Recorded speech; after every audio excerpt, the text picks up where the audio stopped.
Class 4 BSc first year. आज का हमारा टॉपिक अगेन सीपीआर है। आज हम उसका पार्ट 3 पढ़ेंगे।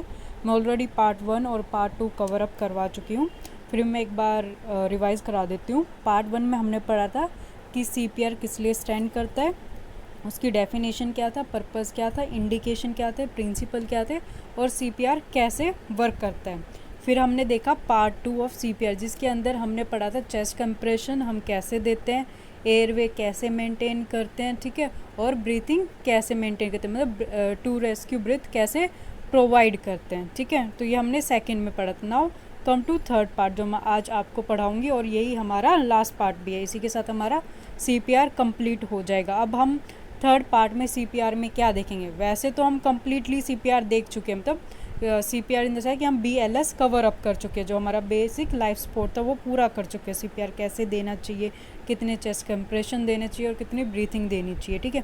लेकिन उसके अलावा भी हमारा एएलएस होता है, एडवांस लाइफ सपोर्टिंग होता है। अब उसमें क्या होता है और बीएलएस में क्या होता है, दोनों में डिफरेंस क्या है।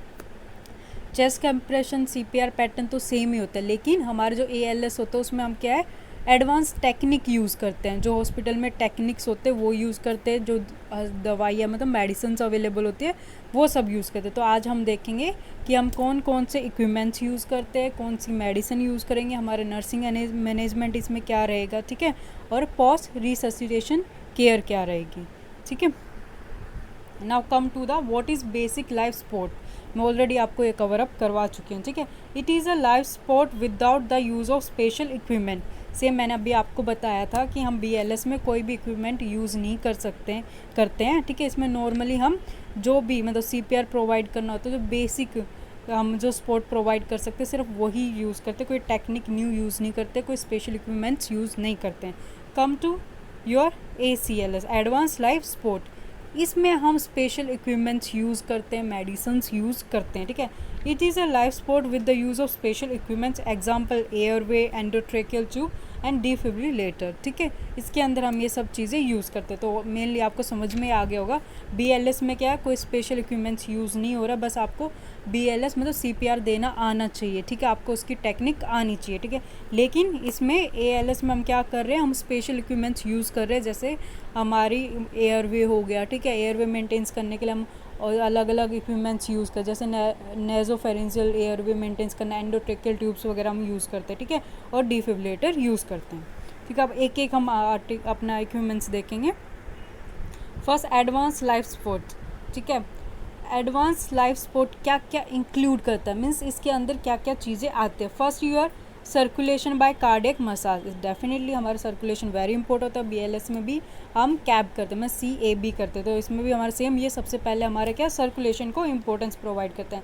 Next your airway manage by equipments, जो हम एयरवे मेंटेन करते हैं, ठीक है, जो हमने पहले भी देखा था बीएलएस में, सीपीआर में हमने देखा था हम एयरवे कैसे मेंटेन कर रहे थे, 4 मेथड से मेंटेन कर रहे थे, जो कि हमारे मैनुअल ही थे मोस्ट ऑफ द, ठीक है। लेकिन इसमें हम क्या करेंगे, इक्विपमेंट्स यूज़ करेंगे, ठीक है।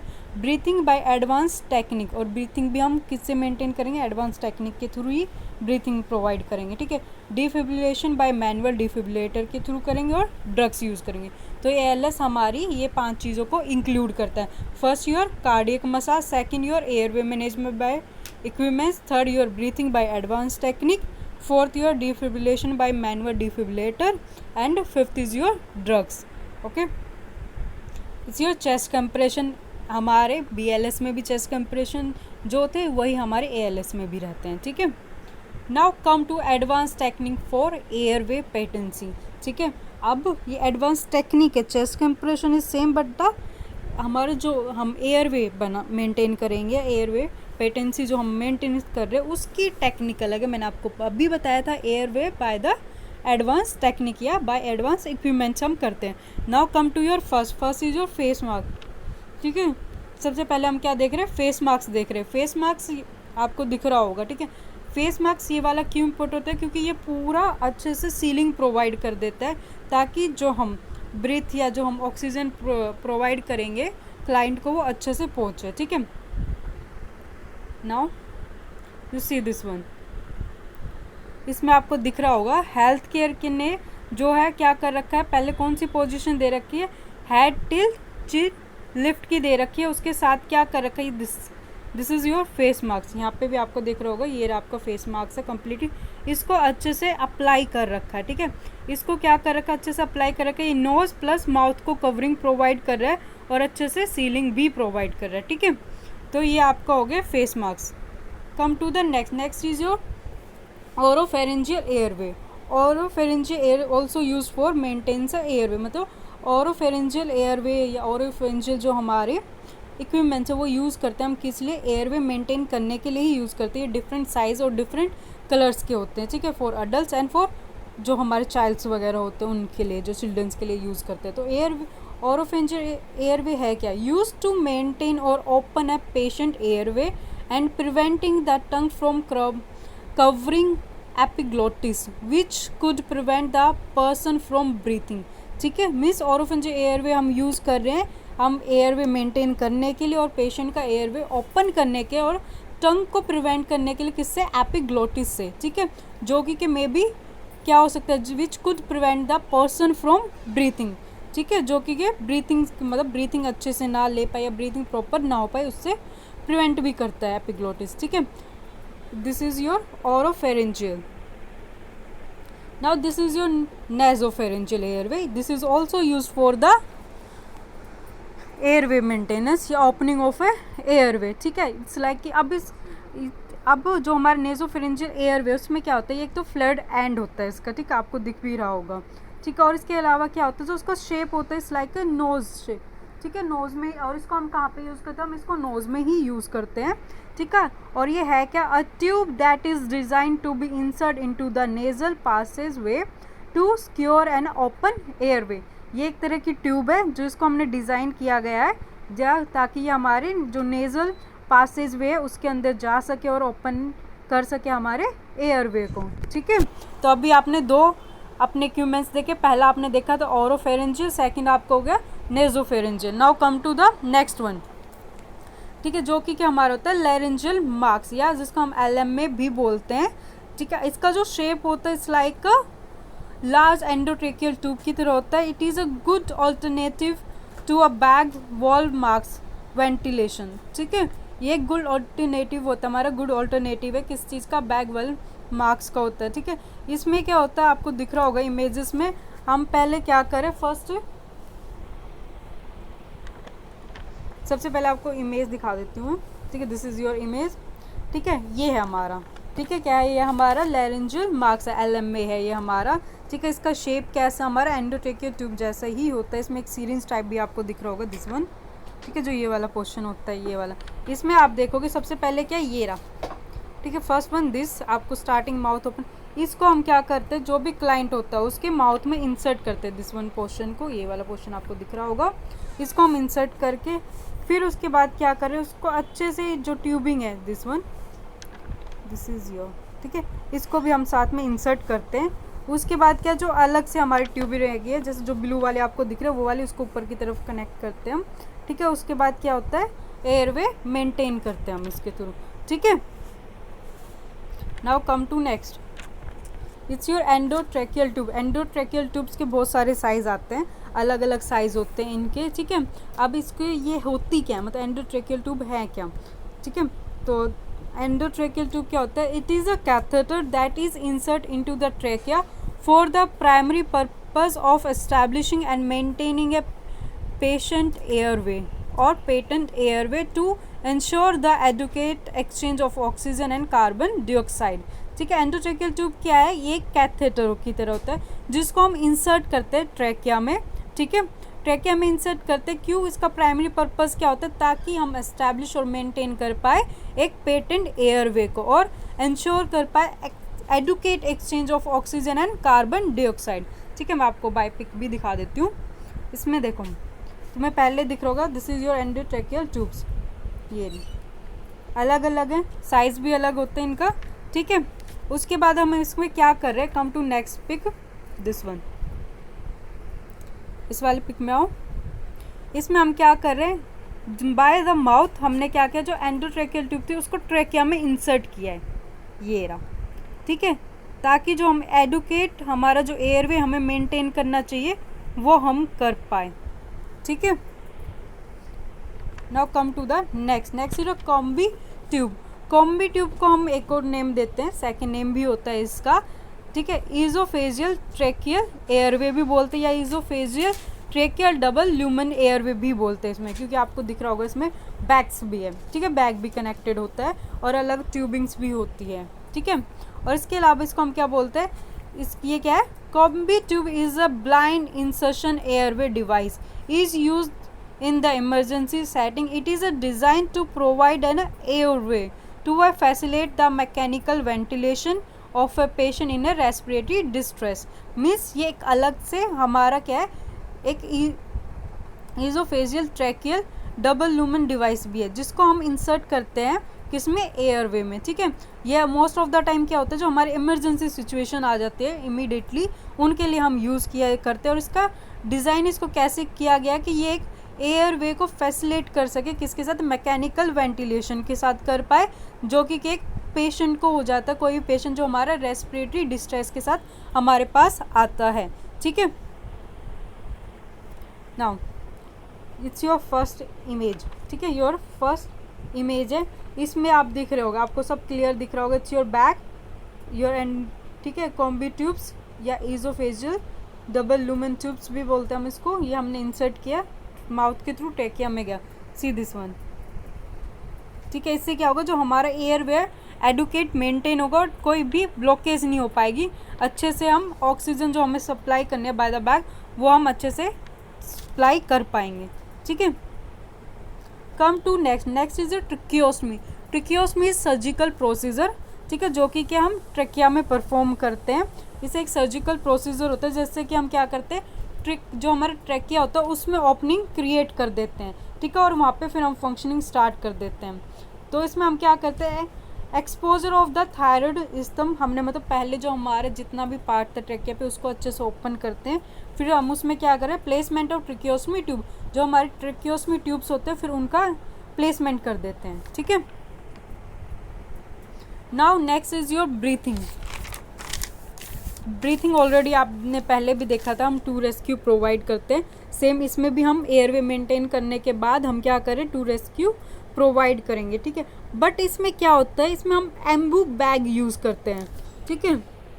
I show you, this is your Anbu bag, ये आपका एम्बू बैग है, हम इसको यूज़ करते हैं, ठीक है, विद द मास्क हेल्प, पूरा नोज एंड माउथ को कवरिंग दे के, तो हम क्या कर रहे हैं, उसको ब्रीथिंग प्रोवाइड करते हैं, ब्रीथ प्रोवाइड करते हैं, ठीक है। Come to next pic, see this one, two rescuer है, एक एम्बू बैग को प्रेस कर रहा है, और सेकंड जो है, जो मास्क है, फेस मास्क को उसको सील करके, उसको अच्छे से सील कर रखा, मतलब माउथ को अच्छे से सील कर रखा, उसको पकड़े हुए हैं, ठीक है। Now expired air contain a 16% oxygen, so supplemental 100% should be used as soon as possible। जो हमारी एक्सपायर्ड मतलब जो हम माउथ टू माउथ देते हैं 16% ही ऑक्सीजन कंटेन कर पाते हैं, और हमें जितना हो सकता है उतना ज़्यादा जल्दी 100% ऑक्सीजन प्रोवाइड करनी है। Successful breathing is achieve by delivery of a tidal volume 800 to 1200 ml in adults at the rate of 10 to 12 breath per minute in adult। में जो हमारी सक्सेसफुल ब्रीथिंग रहेगी वो कब रहेगी, जब हमारी टाइडल वॉल्यूम जो है 800 से 1200 ml होनी चाहिए, किसमें, अडल्ट में, जिसमें हम क्या रेट रखेंगे, 10 to 12 breath per minute in adult होनी चाहिए हमारी, ठीक है। एडवांस टेक्निक इंक्लूड्स, अब एडवांस टेक्निक क्या इंक्लूड किया, self inflating resuscitation bag, Ambu bag जिसे हम बोलते हैं, उसको यूज़ करना चाहिए, वो 100% ट्रांसफ़र कर सकते हैं। मैकेनिकल वेंटिलेटर और जो हमारे होते हैं उनको हमें यूज़ करना चाहिए, जो आईसीयूज़ में भी यूज़ होते हैं, ठीक है। Now see this one, expired airway, your first image, ठीक है, आपको 60% ही ऑक्सीजन दे पे, फिर Anbu bag with the room air, means only हम एम्बू बैग यूज़ कर रहे हैं, this one.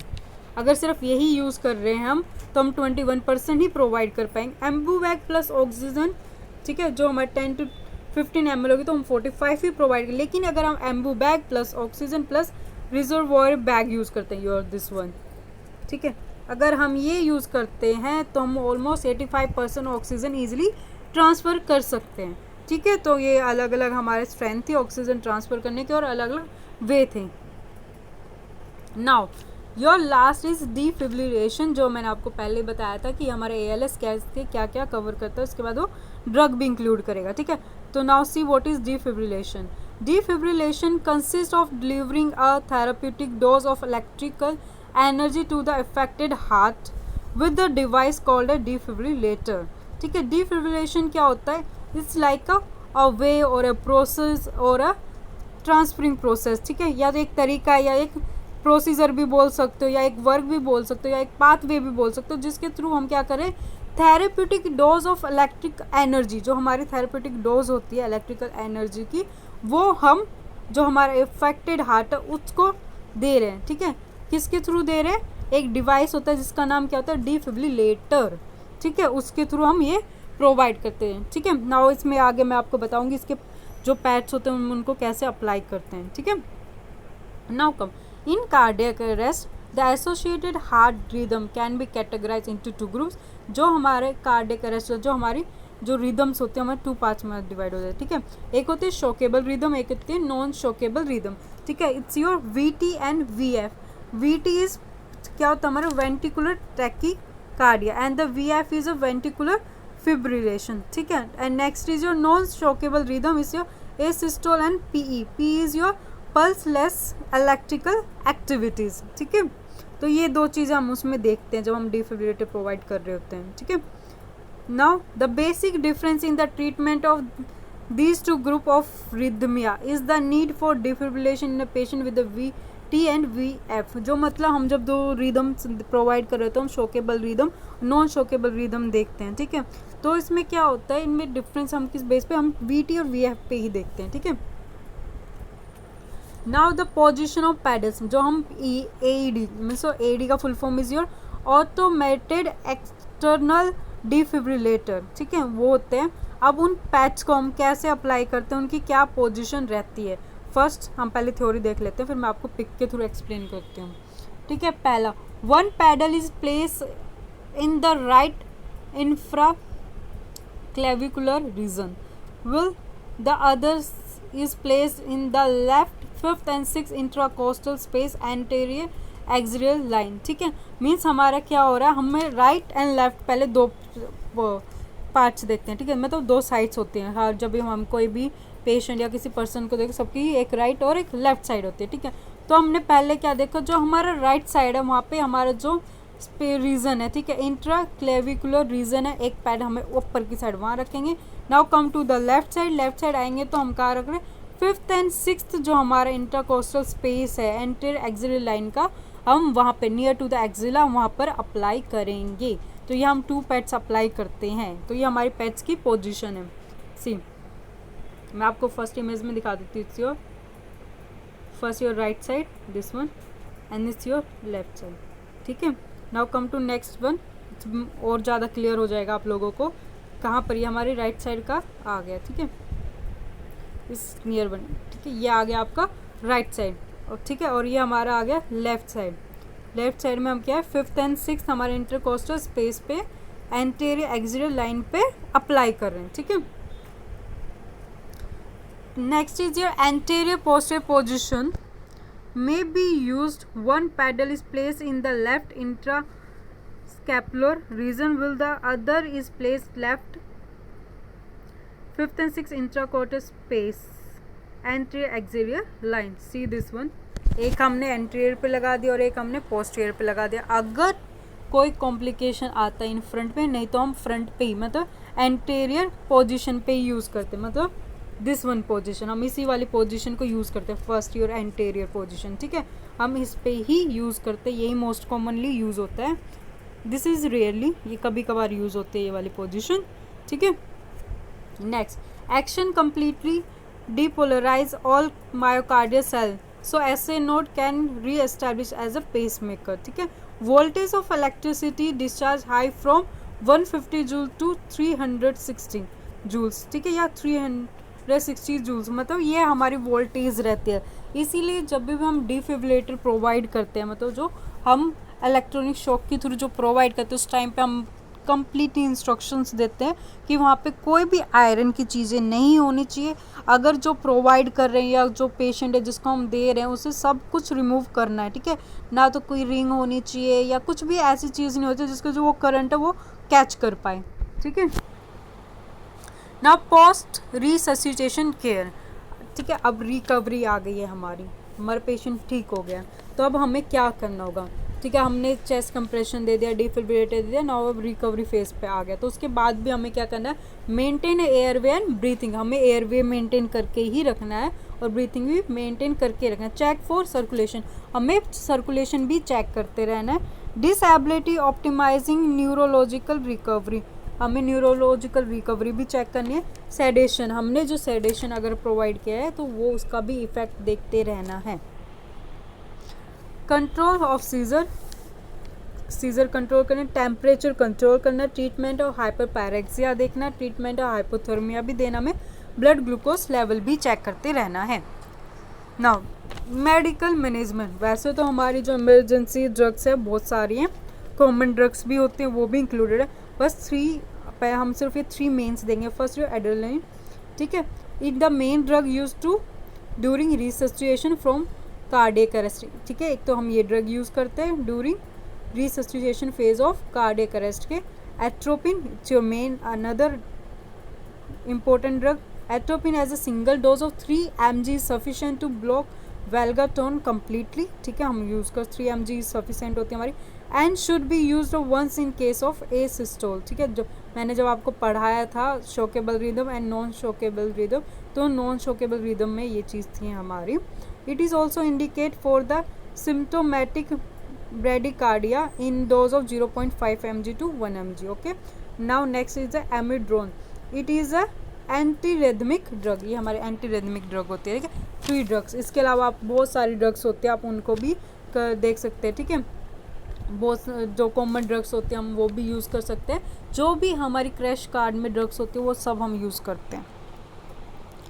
Now nursing management, it's very important, आपका नर्सिंग मैनेजमेंट है ये। Maintain airway patency with the use of airway adjunction as a required suction, high flow oxygen with the oxygen और bag valve mask ventilation. Main is your जो भी nursing है, मतलब जो भी नर्स है या जो भी वहाँ पर है, ठीक है, उनका सबसे मेन इंपॉर्टेंट क्या है, आफ्टर रिकवरी फेज हमें क्या करना है, हमें एयरवे मेंटेन करके रखना है। अगर हम ट्रिक्योस्टमी कर रहे हैं तो हम सक्शनिंग भी परफॉर्म करेंगे, ठीक है। या इसके अलावा भी हम अगर कोई चीज़ है तो वो भी परफॉर्म करेंगे, ठीक है। Assist with the intubation and securing of ETT, ठीक है। अगर हम ट्यूबिंग्स वगैरह कर रहे हैं, इंट्यूबेट मतलब ट्यूबिंग वगैरह इंसर्ट कर रहे हैं जो भी, उसको भी हमें चेक करते रहना, उनकी पोजीशन वगैरह को। इंसर्ट है गैस्ट्रिक ट्यूब एंड और facilitate gastric decompression post intubation as required. जो हमारी गैस्ट्रिक ट्यूबिंग वगैरह हम इंसर्ट करेंगे, अगर हमें दिख रहा है गैस्ट्रिक प्रॉब्लम्स भी अराइज हो रही है उसके लिए। Assist with the ongoing management of air patency adequate ventilation, और हमें जो भी एयर भी हम मैनेजमेंट प्रोवाइड कर रहे हैं तो हमें वो भी चेक करते रहना है, एडुकेट वेंटिलेशन हमें देखते रहना है, ठीक है। Support less experience staff by coaching guiding example drug preparation, ठीक है। हमारे जितने भी वहाँ पे स्टाफ वर्किंग उनको प्रॉपर नॉलेज होनी चाहिए इन सब चीज़ों की, ड्रग्स वगैरह preparation. If a shockable rhythm is present ensure a manual defibrillator patch are applied and connect. और हमारा शोकेबल रिदम है, हमने देखा, ठीक है, मतलब VFT देखा था हमने। VF हमारा क्या था, वेंट्रिकुलर फिब्रिलेशन था, और VT हमारा वेंट्रिकुलर टैकीकार्डिया था, ठीक है। तो उस टाइम पे हमें क्या करना है, मैनुअल डिफिब्रिलेटर अप्लाइड करना है। If CPR is in progress prepare and independency double check and label 3 dose of adrenaline, ठीक है। अगर CPR इन प्रोग्रेस में तो हमें प्रिपेयर करना है, इंडिपेंडेंसी और डबल चेक भी करते रहना, और हमें लेबल करके रखना 3 डोसेज ऑफ एड्रेलिन को। Prepare and administer IV fluids, हमें IV फ्लूइड्स भी करने। Document medication administer including time, और हमें जितनी भी मेडिसिन, जो भी स्टेप या जो भी IV फ्लूइड्स लगा रहे हैं या हम जो भी प्रोसेस कर रहे हैं, हमें उन सब का डॉक्यूमेंट विद द टाइमिंग और विद योर साइन हमें मेंटेन करना है।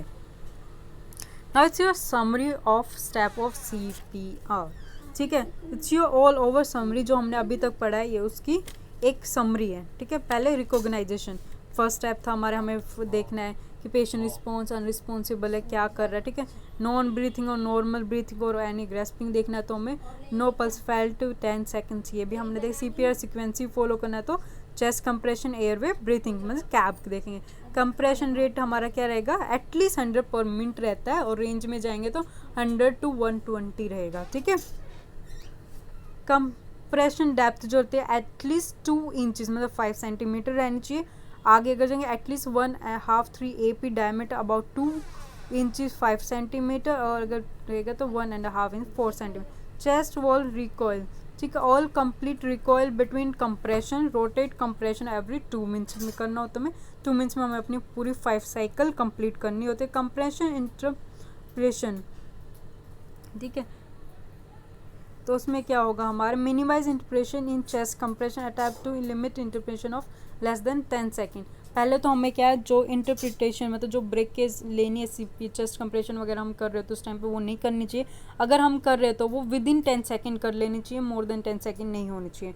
Airway, head till chill lift हमें करना होता है। सस्पेक्टेड ट्रोमा जो थ्रस्ट भी कर सकते हैं हम। कंप्रेशन टू वेंटिलेशन रेशियो हमारा 30:2 रहता है। Ventilation with the advance airway क्या है, 1 ब्रीथ एवरी 6 to 8 सेकेंड में करना होता है। 8 to 10 ब्रीथ पर मिनट हम कर सकते हैं, ठीक है।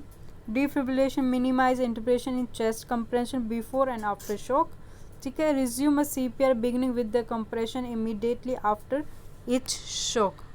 Now this is your class. Now you see the Ambu bag.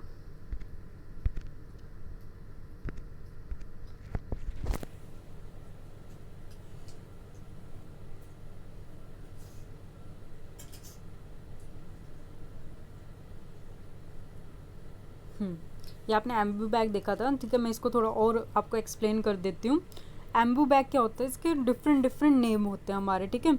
इसको हम मैनुअल रिससिटेटर भी बोलते हैं, बैग वॉल मार्क्स भी बोलते हैं, और इसको हम हैंड हेल्ड डिवाइस भी बोलते हैं। और कॉमनली इसको यूज़ करते हैं, use to provide a pressure ventilation, ठीक है। जो हमारा प्रेशर वेंटिलेशन हमें पेशेंट को देना होता है वो, ठीक है। और हम ये किन को देते हैं, जो पेशेंट अपने आप से ब्रीथिंग नहीं ले पाते या उनकी जो ब्रीथिंग जो एडुकेसी प्रॉपर नहीं होता। और एम्बू बैग के डिफरेंट डिफरेंट पार्ट्स होते हैं, ठीक है। बहुत इनके हर एक पार्ट का एक सिंगल नेम होता है, ठीक है। तो आज की क्लास हमारा इतना ही था, यही था। इसी के साथ हमारा जो CPR है वो कंप्लीट होता है। अगर आपको इस क्लास में कोई भी डाउट है आप मुझसे पूछ सकते हो।